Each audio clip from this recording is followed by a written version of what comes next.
तिब्बत में ब्रह्मपुत्र नदी पर चीन बनाएगा बांध, भारत पर होगा ये असर। चीन ने फिर भारत को परेशान करने के लिए एक नई घोषणा की है। चीन ने कहा है कि वह तिब्बत में ब्रह्मपुत्र नदी पर बांध बनाकर उससे बिजली उत्पादन करेगा। तिब्बत और चीन में ब्रह्मपुत्र नदी को यारलंग-चांगबो कहते हैं। इसी घोषणा से भारत के लिए दिक्कत हो सकती है, क्योंकि 2900 किलोमीटर लंबी ब्रह्मपुत्र नदी पर बड़ा हिस्सा उसकी डाउनस्ट्रीम भारत में आती है। इससे चीन जब चाहे पानी के बहाव को नियंत्रित कर सकता है। चीन इस बांध का निर्माण अगले साल से शुरू होने वाली 14वीं पंचवर्षीय योजना के तहत तिब्बत में करेगा। चीन के सरकारी अखबार ग्लोबल टाइम्स ने खबर दी है कि इस बांध के निर्माण का काम power construction corporation of China को दिया जाएगा।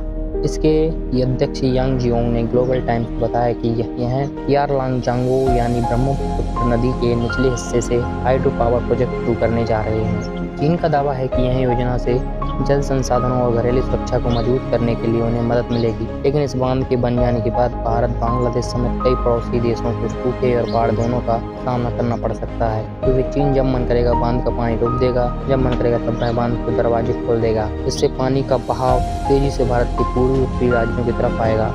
अरुणाचल प्रदेश, असम समेत कई राज्यों में बाढ़ आ सकती है। यांग जियोंग ने कहा कि चीन की सरकार ने देश की 14वीं पंचवर्षीय योजना तैयार करने के प्रस्ताव में इस प्रोजेक्ट को भी शामिल किया है। इस प्रोजेक्ट को 2035 तक पूरा किया जाएगा। हालांकि इस प्रोजेक्ट के बारे में चीन की सरकार की तरफ से कोई आधिकारिक घोषणा नहीं की गई है, लेकिन यह माना जा रहा है कि अगले साल तक चीन की सरकार द्वारा इस योजना की आधिकारिक घोषणा कर देगी।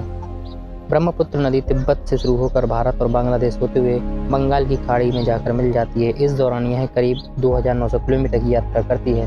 भारत की यह नदी 1/3 पानी आता है। इसके जरिए उत्तर पूर्वी राज्यों में पानी की सप्लाई की जाती है। लेकिन इस खबर से भारत और बांग्लादेश चिंतित हो रहे हैं, लेकिन चीन ने कहा कि वह अपने पड़ोसी देशों के हित का ध्यान रखते हुए कोई काम करेगा।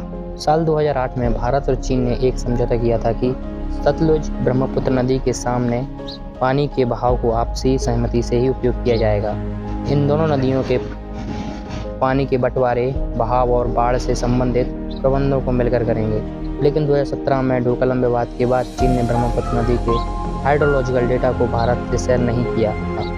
ब्रह्मपुत्र नदी हाइड्रोलॉजिकल डेटा को शेयर न करने की वजह से उस साल असम में भयानक बाढ़ आई थी। चीन के तिब्बत ऑटोनोम क्षेत्र में ब्रह्मपुत्र नदी यानी यारलंग-चांगबो नदी सबसे बड़ा जल संसाधन का स्रोत है। तिब्बत में 50 किलोमीटर क्षेत्र में यारलंग-चांगबो ग्रैंड कैनियन है। यहाँ पर पानी 2000 मीटर से नीचे गिरता है। यहाँ पर 70 मिलियन किलोवाट की प्रति घंटा की दर से बिजली पैदा की जा सकती है, यानी चीन के सबसे बड़े बांध 3 जॉर्जेस पावर स्टेशन के बराबर।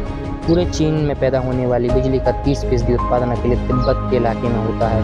यहाँ अगर चीन बांध बनाता है तो वह सिर्फ बिजली उत्पादन के मकसद से नहीं होगा, वहाँ पर्यावरण, राष्ट्रीय सुरक्षा, लोगों के जीने का तरीका, ऊर्जा और अंतर्राष्ट्रीय सहयोग पर भी असर डालेगा।